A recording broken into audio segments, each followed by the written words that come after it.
So here he is, KTTH Seattle radio talk show host Jason Rantz. Talk to us, Jason, about your perspective on the ground. What ignited the violence in the first instance?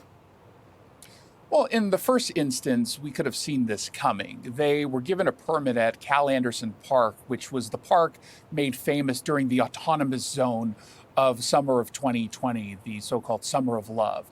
And this is a noted area for activists, and the city generally steps back and allows these kinds of things to get out of control, only then forcing the hands of police and then throwing the police under the bus and claiming that they didn't do enough to de-escalate, while seemingly no one wants to say the people who were violent were the bad guys here.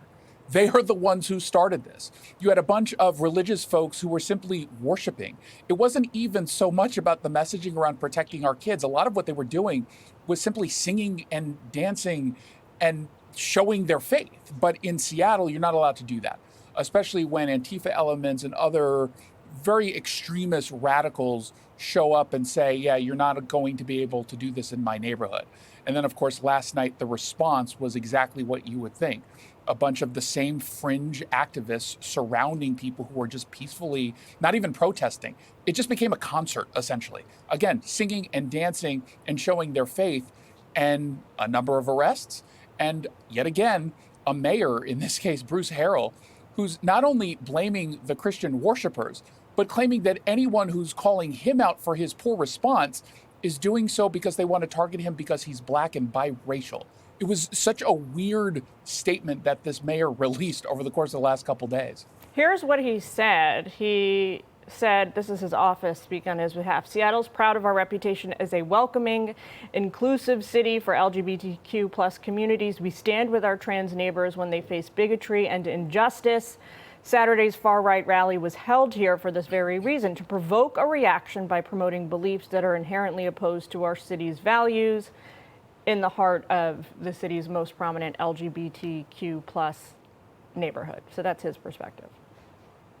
Yeah, and it's a bizarre and somewhat ironic, although of course he didn't mean it ironically, because they showed bigotry towards the religious people. They showed intolerance towards the Christian worshipers. The idea that the city has certain principles and values. In this case, what was being opposed is, moving forward with gender transition for young children. That's in line with the vast majority of American people opposing that. And yet in Seattle, you're not allowed to hold that very mainstream view, and that they're going after the people who were attacked not just physically, violently, but they were hit with water balloons that were filled with urine.